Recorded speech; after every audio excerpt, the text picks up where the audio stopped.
What's up, y'all? We got a special edition of One Royal Way here for you on Kansas City Sports Network. My name is Joel Penfield. You're hearing this a little earlier than you're used to your episodes. The Royal specific show will be later this week. I think it'll be out on Friday. For today, we're going to have a little bit of a special episode. As many of you know, it is Mental Health Awareness Month here in the month of May. So we are going to have a conversation about baseball and the intersection of that with mental health. And I have two amazing people here to help me do that. First, Austin Byler, CEO of Major League University, an organization that helps in the mental performance and mental skills for baseball players, softball players all around the country. Played at University of Nevada, Reno, got drafted by the Arizona Diamondbacks, played a couple of years there. So he's going to be joining us. And then Jared Perkins, jack of all trades, does stuff for RoyalsFarmReport.com, Prospects Live, and then in his day-to-day job, works with on the federal side, like with the government and other major, health areas and mental health policy and things of that nature. I hope I didn't butcher that, Jared. But this is a very important topic to them. It's a very important topic to me, talking about mental health and mental health advocacy. So I can't thank you guys enough for joining me today. Fired up to be here, man. We're super excited, and thanks for having us. Yeah, appreciate you having us on and doing an episode just based on this important topic. Yeah, absolutely. It really is something that I've been thinking about for a long time, about wanting to do something like this. And I've been given a great platform here at KCSN to be able to do that. And I can't thank DJ enough for giving me the opportunity to do this. Before we get into the conversation, though, this show, as always, brought to you by Kansas City Strength and Conditioning. Let's hear a quick word from them. From the beginning, we knew right away that we wanted to do strength conditioning and a throwing program for the baseball and softball community. It wasn't something we were trying to back into or all of a sudden learn. We knew we were really good at coaching these skills from the get-go. And the fact that we're in the same business and the employees are all on the same page, we can write a program based off of what a kid needs, not just getting him stronger or faster from a general sense. It's what does this kid need? On the pitching end, we can say, hey, this kid needs such and such. He needs to do this or that better. A lot of times it turns out it's not something that needs to be fixed in the baseball cage or on the throwing mound. It actually needs to be fixed in the weight room.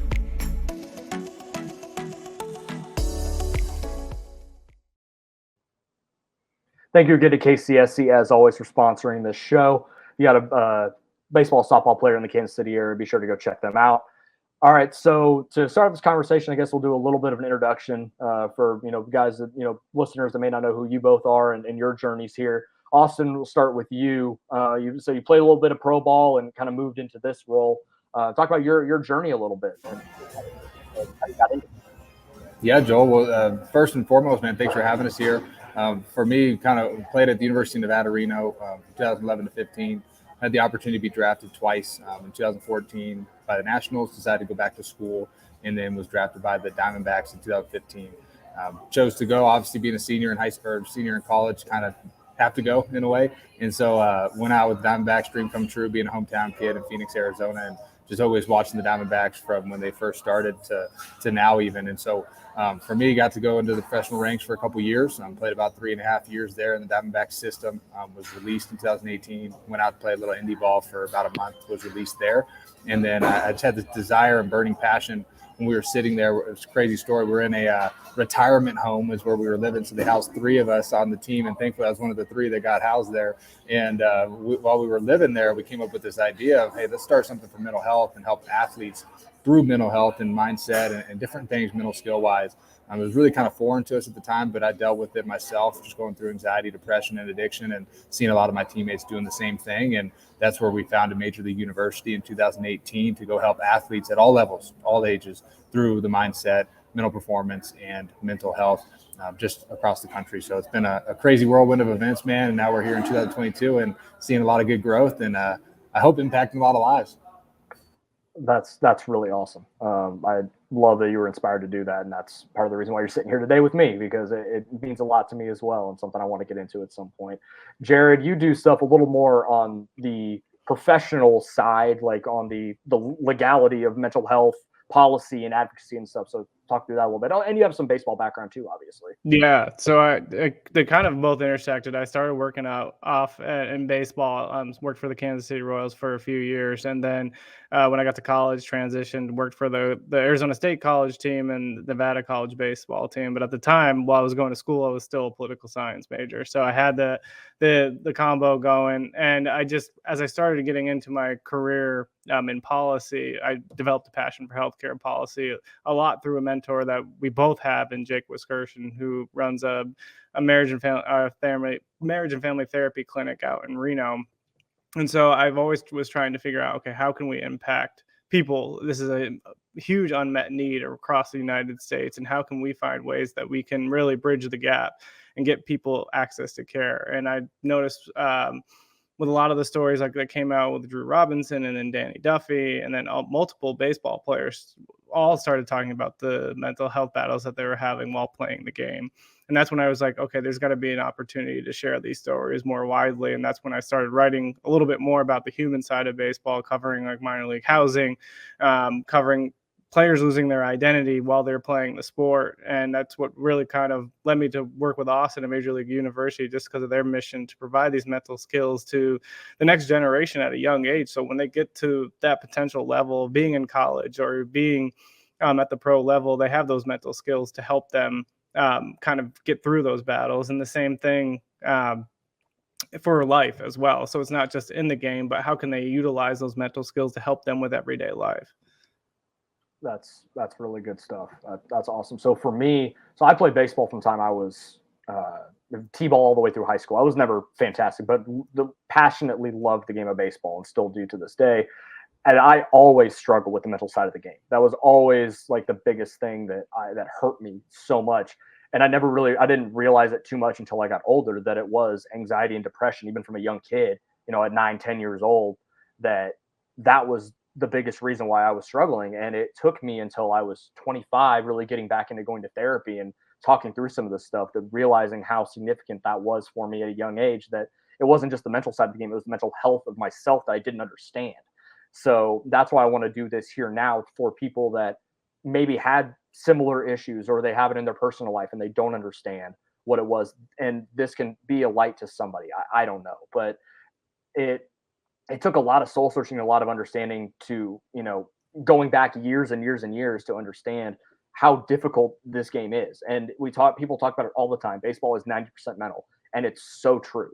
And when you're struggling with your own mental health, it makes it that much worse and that much harder. So I guess also, Austin, can you talk a little bit more about that, of the professional side of how you talked about your own experiences with anxiety and depression?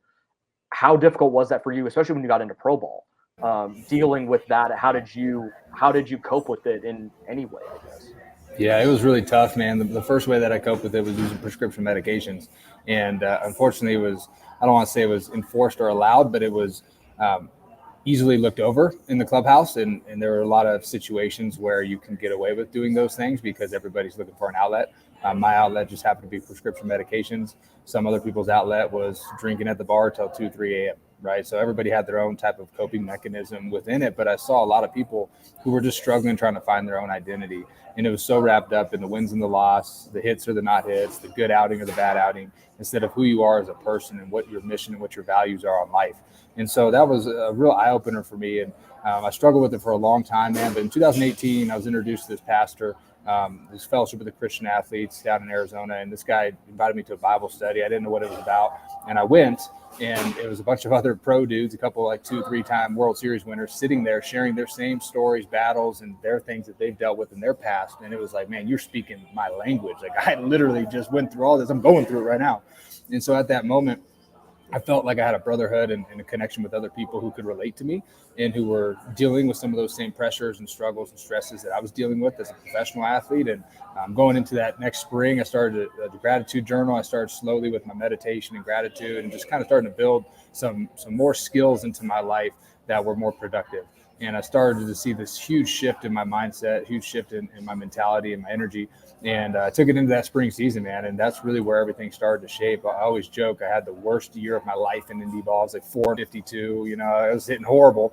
But I was the happiest I've ever been because I finally found my identity in something outside of the sport, and that passion started to fade away. And so I just think so many athletes struggle with that, and it's hard because it's performance-based, and then you have the pressure that you put on yourself and maybe some external from your parents or family members or coaches and other people that are counting on you, or at least you feel like they are, instead of just going out there and enjoying the game like it's a kid's game when you're playing wiffle ball when you're 10 years old in the backyard.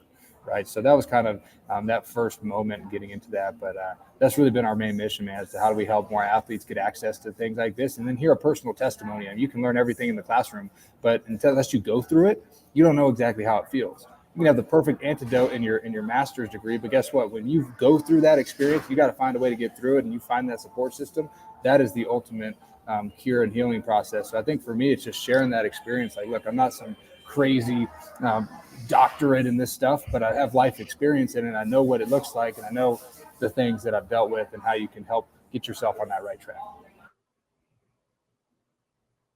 Jared, you don't have anything to add? I mean, I went through a lot of my same struggles as well. A lot of it kind of kicked off during the pandemic, and came kind of to a realization while I was just sitting around with a group of friends on Zoom that I needed to go get more help than I actually, not just talking to my friends. It was great to have that outlet with the friends, and it was great to have people there for you. But at some point you need to kind of go and seek out professional help. And that's kind of where my journey started, with trying to find confidence within myself. Like, I was not happy with who I was as a person, and it took me going through therapy and working through those things to get to those certain points. I think the big thing that Austin touched on too is when the players kind of get that lost identity, they just start forgetting who they are outside of the game. And I think the one thing, when I did an article we interviewed Brewer Hicklin for the Major League University podcast. He's a minor league prospect with the Kansas City Royals. He said one thing that really shifted his mindset is just remembering that at the end of the day, when you go home, the people that love you still love you, no matter how you do on the field or off the field. Yeah, it's a constant battle in any walk of life, right? Yeah. Like, there's unfortunately, there's no cure for it. I mean, I'm sure even, everybody goes through those ups and downs. I'm going through the down right now. It's just kind of where I'm at in my life. And it took me a long time to feel like I wasn't ashamed of who I was. Because I think when you feel that anxiousness, you feel that depression, you think you're alone, and you think I'm just, I'm worthless. I don't know what I am. I still go through that, but I think now I'm at a point where, sure, I may feel that way, but I'm not ashamed of it anymore. It's a part of who I am, and I want to use that to talk to people and be okay with recovering loudly and being okay with talking about it, on this platform. I don't think I would have ever done that 2 years ago, or even 6 months ago. I don't know if I'd ever do this. So, yeah. And I think the one thing that stuck out to me too in some of our interviews is Tyson Ross talked about how everybody around him fell in love like the player he was and the success that he was having on the field. And he's like, people started to love him more for the athlete than the person. So I think it makes it even harder for players when they're starting to try to figure out what to do next in life when they get released from baseball, where their success was what was bringing people around them, and people were coming behind them because of their success. And then all of a sudden, when that success disappears, well, who's really sticking around? And I think that a lot of the times, I'm sure players go through losing friends or losing family members or things like that, because all of a sudden they have to figure out what to do next in life. And there's not that transition coming out of baseball to help them. There's not much for career transitions to get players out and move on to the next step in life. And I think there's a lot of just being lost. And Austin, you can probably talk about it more as soon as you probably find out that you're being released. Like what's next?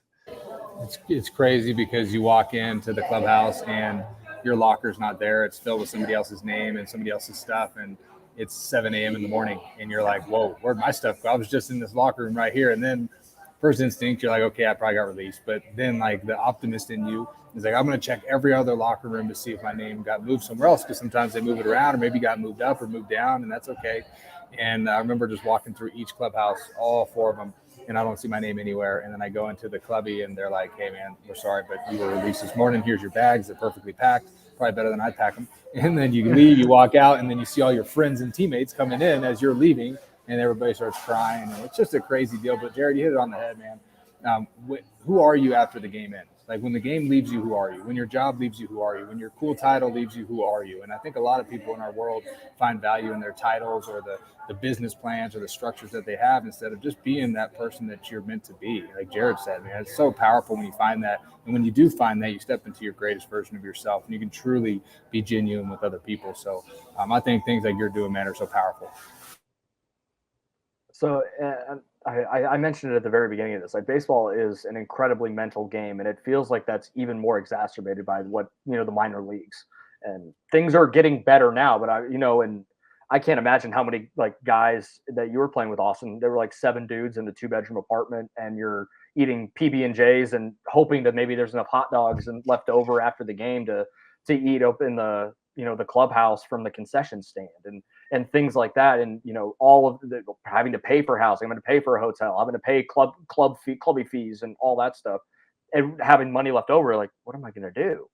Like, I can't. We do it kind of tongue in cheek on Royals Farm, talking like the minor league horror stories of like the bus broke down on a 15-hour drive, and we're doing that's all well and good, and it's funny to laugh about now, but I can't imagine that aspect of it. Oh, and you have to go and play a game and pray you go 3 for 4 so that you don't have to. And then you hop on a bus and you go to the 11:10 game the next day. That's like kids' day where they're playing Baby Shark in between innings. Like the minor leagues are a grind and a half.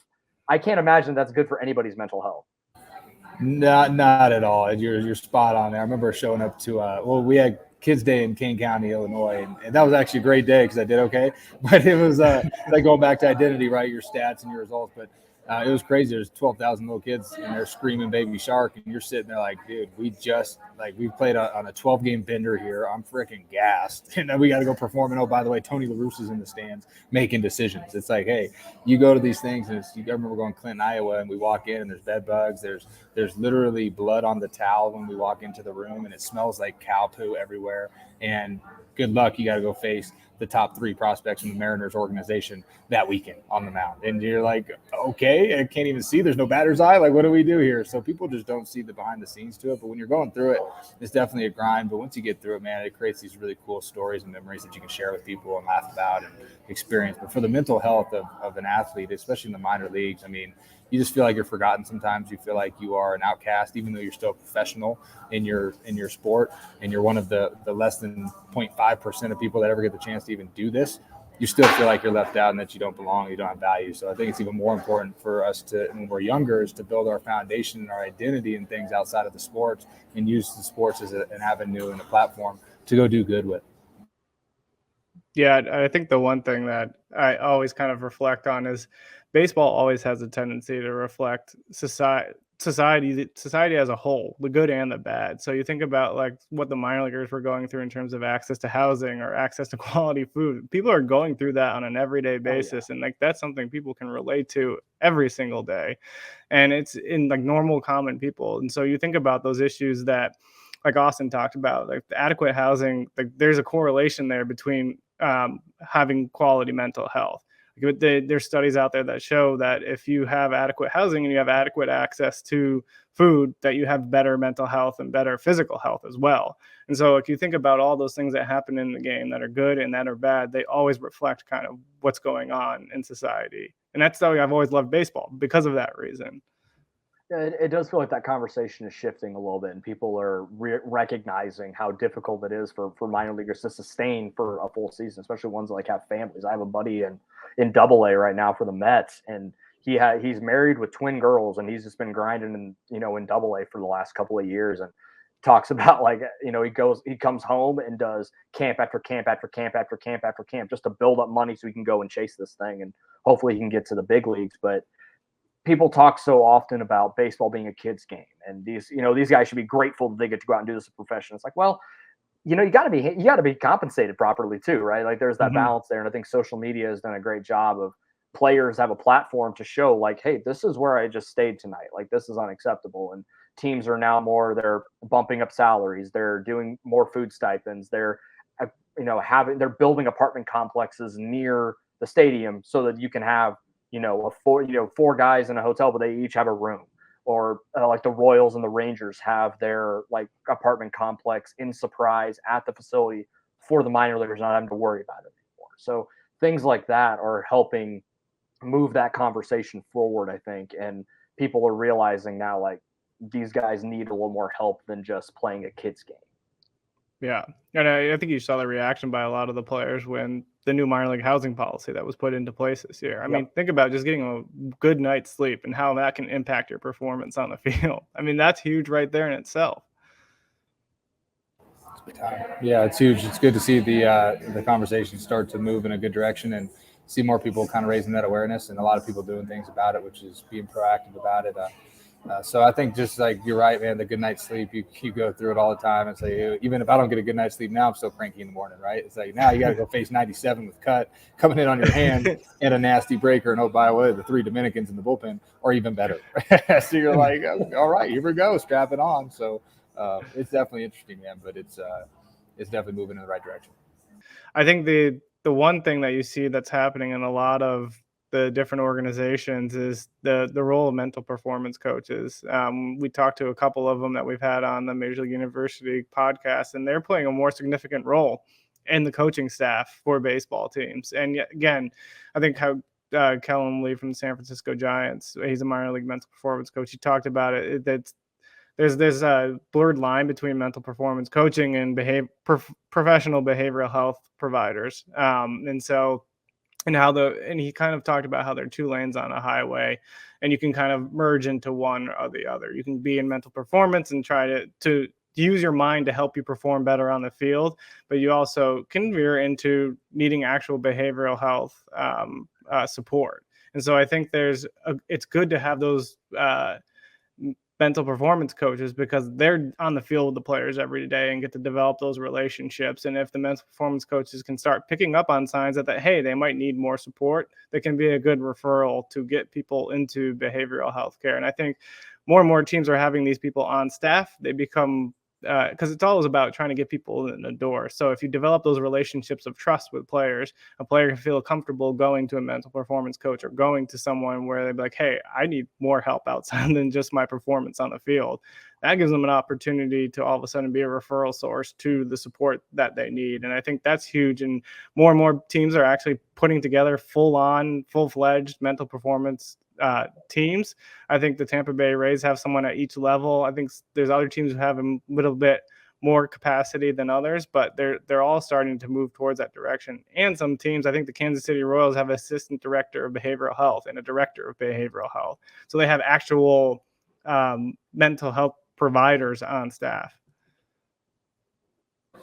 Yeah, I think it's a great role for them. And I remember when I was playing, we had I think it was called EAP, and that was the only resource that we had. The year after I left is when they started to do it with the Diamondback system, and it changed for a lot of people. It gave somebody that they can relate to, and I think that's the biggest thing, is finding somebody you can relate to, and being able to have that open conversation and dialogue with someone else outside of your coaches. Because, I mean, think about it. You go to your coach and you tell your coach this, and you fear that you're not going to play, or that you're going to get released, or that somebody's going to define you as weak, right? Especially in male society, we try to be big and strong and put on this big old mask, and before masks were a thing, and we try to front ourselves a little bit and not allow anybody in, right? We don't want to show any weakness. And so I think as an athlete, you never want to show weakness or that you're defeated, and that's tough for a lot of guys. So to just be able to keep the conversation going, have other people around that can be there. For me, some of my best conversations that helped get out of my own head were the PTs and the athletic trainers, because they're totally outside of anything. They don't make the decisions, but I can just kind of have a conversation with them while I'm getting stretched out and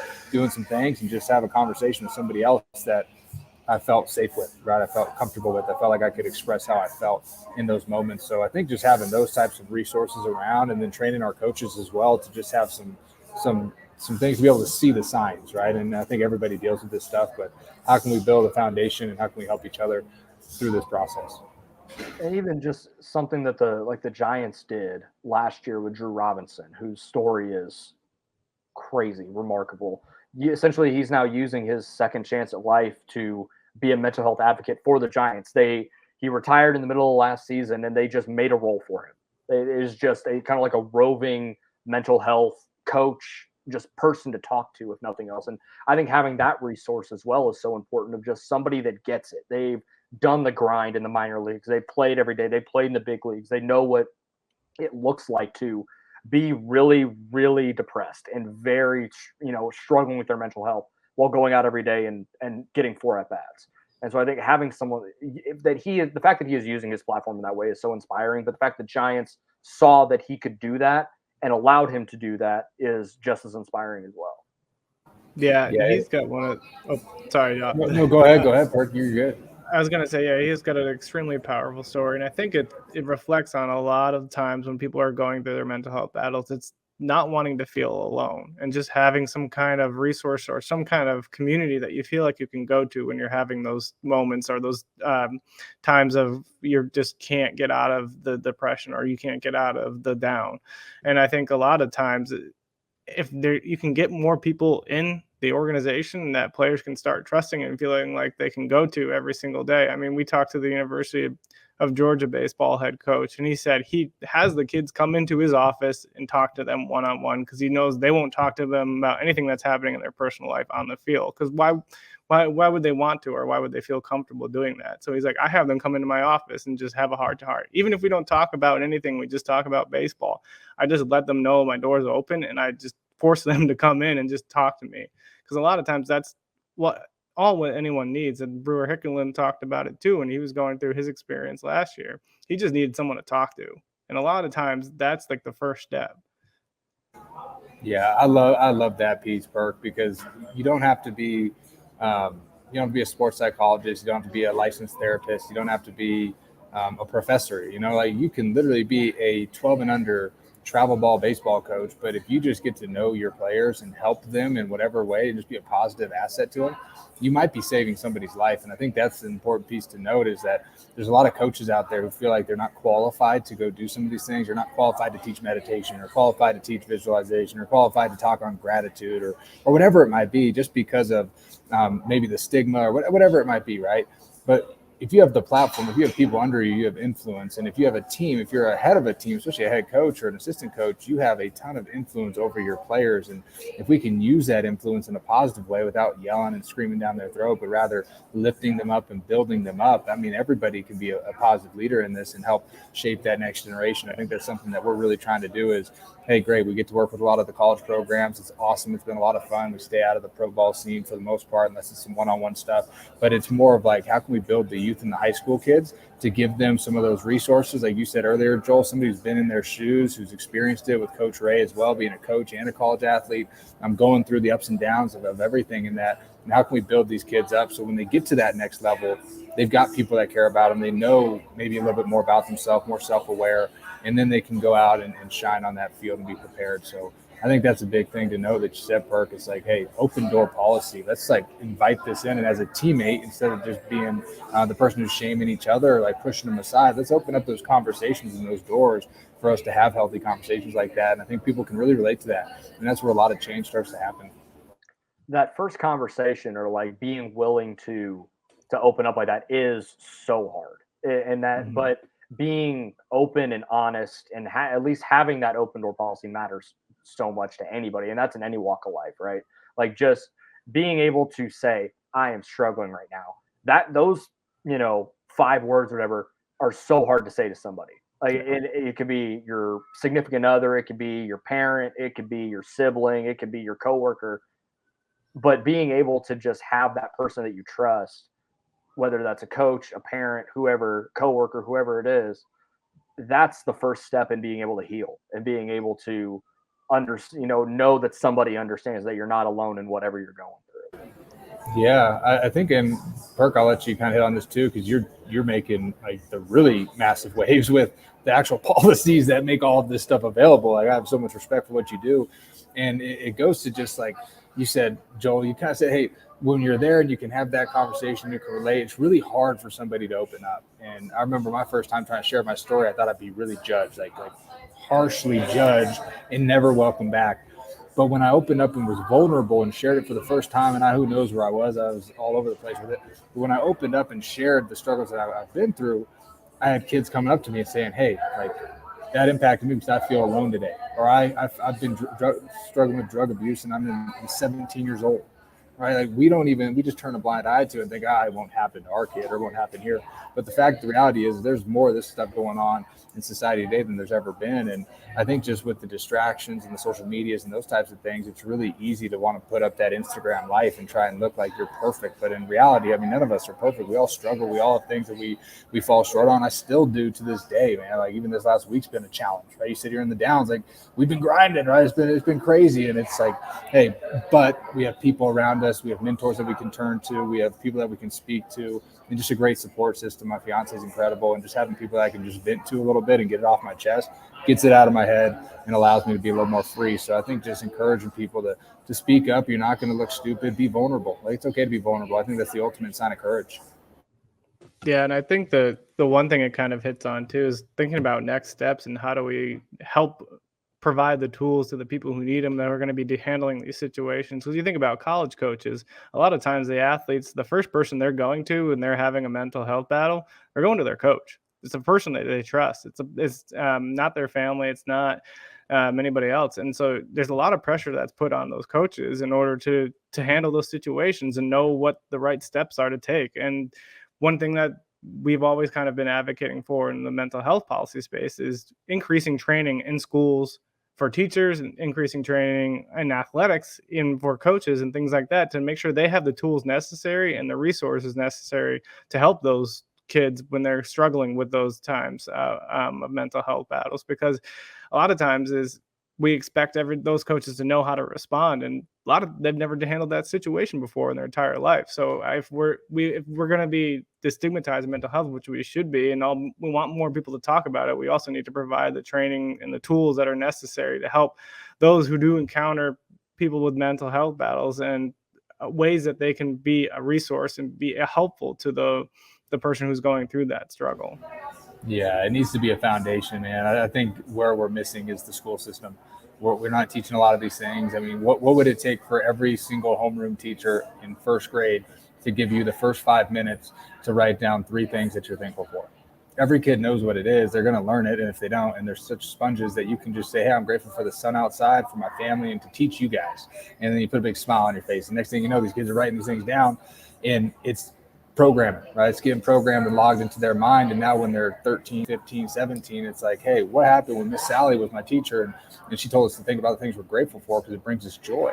Like, what if we built, like you said, Perkins, have a system where we can just train and give our teachers and our coaches just some resources to use? It doesn't have to be crazy, but just some little mini practical steps and action steps that really make a massive change. And that's where I see it with some private schools that are doing a really good job of this. They have a really good curriculum, and they're teaching their kids to breathe, and they've noticed that their kids' stress levels have gone down. They're spending less time on their cell phones.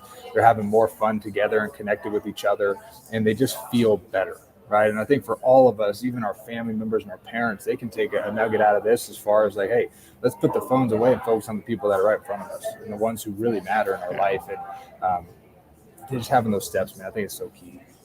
Yeah, that stuff would have helped like a 9-10-year-old Joel. Like you would not believe, man. Same here. I mean, I was a head case, man. I would get super mad all the time, especially baseball. And if it didn't go my way, and I always had anxiety. I didn't know what it was, though, at the time when I was in high school. And it came out more in college. And so my coping mechanism was just pop something else or drink something else and hope for the best. And then you're somebody different. And it's like, no, you be yourself, right? Like, learn to breathe. Like, do some meditation. I don't know. Like, free your mind a little bit, man. Listen to reggae and have some fun. Like, just those little things that can make a big difference. Yeah, and I think we're taking the right steps in terms of that first step in destigmatizing mental health and just getting people to talk about it more. But then once we get to that stage, it's like, okay, well, what do we do next? How do we provide resources to people so they can have access to mental health care? There's a lot of different things that go into that. It becomes like you can give everybody insurance, but if there's not enough providers in the workforce, there's a behavioral health care workforce shortage currently. So even though people have access to insurance, they're not necessarily going to have access to care because there's a 6 to 8 month waiting period in order to see a behavioral health therapist, especially with the increase of behavioral health trends during the COVID-19 pandemic. There's more people needing care. And so a lot of the times the U.S. healthcare system for behavioral health needs just a transformation. We have to figure out ways to integrate behavioral health into the primary care health setting. Teach people ways that, and make it to a point where people are treating their mental health like they're treating their physical health. Like if you break a bone, you're going to go to the doctor. But if you have an issue with yourself mentally, you don't think, oh, maybe I'll go to the doctor. You could do general 1-year checkups for mental health, like you do a 1-year physical. So it's just trying to figure out ways, okay, how do we move the needle forward as we start to destigmatize mental health issues and make sure people are actually going out, accessing the resources, and we're actually providing the resources people need. I mean, shoot, I don't even know if 10 years ago a podcast like this is happening. Like, I think that's how quickly it's moving. And I watched, it was a documentary on Netflix about the Malice at the Palace, and they talked about Ron Artest, Meta World Peace, and he was talking about anxiety and depression, but at the time it was, oh, he was messed up in the head, or there was something going on up there. It's like, no, that's depression, that's anxiety. Like it's not that he's a crazy person, it's not that he has all these issues. Like there was just stuff that I don't think people understood or wanted to believe were like tangible things that athletes could deal with. And like then you saw everything that happened after that. But I just remember hearing just a couple of statements, and I was like, it is wild how much the conversation, in a good way, has shifted between then and now. Yeah, a lot of people look at like the professional or the person with a lot of money like, oh, you should be grateful that you have all that. Well, yeah, you should be, right? I think we all should be. But like the reality is the more money, more problems, like Biggie Smalls said, and it's true. Like it happens to everybody. It can be our kryptonite. And a lot of people chase the wrong things, and they have, I don't want to say the wrong values, but maybe some misleading values that they have in their life. And they chase things that never bring fulfillment or gratitude or peace to themselves, right? And I think that's a key to note as well. And just like you said, man, Ron Artest, like everybody thought he was crazy, but in reality, there's thousands, really millions of people dealing with the same things that he's dealing with today that don't want to speak out because they feel like that's the perception that's going to be hit.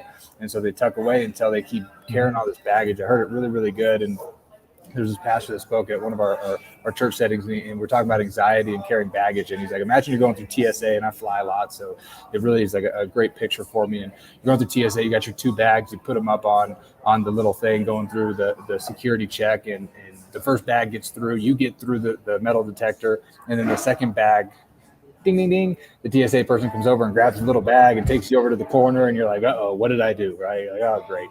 And the person opens it up, and you got your blue Powerade and your barbecue seeds in there. And they said, hey, look, you can go to your destination. You can go back to Phoenix, Arizona, but you cannot take these 2 things with you. You can't take that blue Powerade that you're clinging on to because you like it. You can't take those seeds with you because you love them. Like, you've got to give these couple of things up and cut the baggage to go in and step into your next destination. And so it resembled this great analogy for like, what do we need to give up and release in order to get where we want to be or get the things that we want to feel? And I think in life, like so many people chase money, and it's great. I've been a culprit of that sometimes too, but it's more of like, how can I chase that peace and that happiness? And it never comes from my stats, my results, my bank account. It comes from the people, the things that I do, and just being at peace with myself, right? Accepting ourselves, loving ourselves, and being our own best coach, not our own worst critic. Yeah, and I think, people can relate to that going through everyday work life, not just in athletics. I mean, there was a time where I based the way I felt daily on how well I did at work or how bad my work or good or bad my work day was every single day.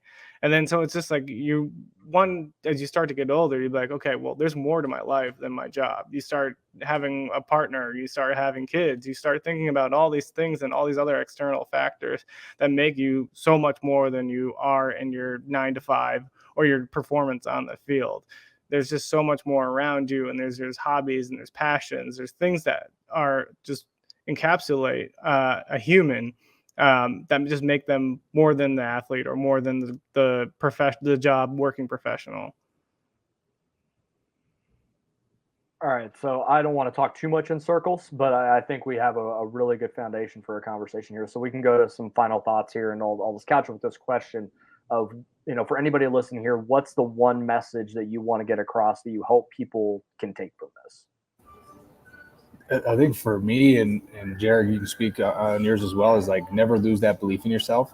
Like never lose that belief in yourself that you can't accomplish something. I think that's so powerful. A lot of people lose that belief pretty quickly, whether it's somebody shoots down their dream or a parent says you can't go to this school, you got to go here, or whatever it might be, right? We put people in this little box, right? Think about most of the corporate settings. You go in your little cubicle and you're stuck in a box and you can't leave unless you got your 2 30-minute breaks throughout a day, or 15-minute breaks and a 30-minute lunch. And it's like, why don't we allow people to be free? There's a good movie, I forget the movie, but it's like, hey, I'm Jaybird, baby, let me fly. Like, it was a really funny movie, but it resembles like, hey, I need to get out of the cage, let us fly. So I think never losing belief in yourself and having courage to be something different, and know that if you love yourself, that's enough. Like, you don't need to go be anything else to society. You don't need to try and look a certain way or present yourself a certain way, but just love yourself for who you are. We've all been blessed and given unique abilities and gifts and things that we do better than others, or that we have that other people might not have. And let's be proud of those things instead of trying to search for everybody else's life and try and take things from everyone else. Let's just be okay with who we are. And if we're okay with who we are, then we can step out into our job, our workplace, the schools that we go to, our teams if we're an athlete, and really be okay with who we are and make a big impact on that room. Yeah, and I think just to kind of build off of what Austin said, when you're okay with who you are, it's easier to realize that it's okay to not be okay. Like, when you have those moments that you're down, it's okay to be in that situation. When you have moments of failure, it's okay to be mad about it or sad about it. It's just kind of how you decide to come back from it. You know, what route are you going to take as soon as you do have those moments of being down? And I think that it's just realizing that there's going to be people around there to support you, and realize that there are resources out there for you, and just remember that it's always okay to not be okay, and that there'll be a way out. Yeah, I think that the biggest thing I want people to know is that you are, like, there's always someone to talk to. Yeah. There is always somebody in your life, whether you know them well or not, that will sit there and have a conversation with you. And I can be that person to anybody. My DMs are open if you need to talk about whatever you're going through. I'm there. I'm not going to, give you any crazy life advice of using a sounding board. Then that's what I'm there for. So for everybody that listened to this, thank you very much. I hope this found you well. I hope this finds somebody that maybe needs to hear this conversation. If you know someone needs to maybe hear this conversation, send this to them. Be sure to follow everything we're doing here at KCSN. Austin, Jared, I really appreciate you guys tonight. Thank you so much. Joel, you're awesome. What an amazing mission you got going on, man. We appreciate you spending some time with us and having this conversation, and for what you're doing to spread awareness for this and all the great things that you guys are doing over there.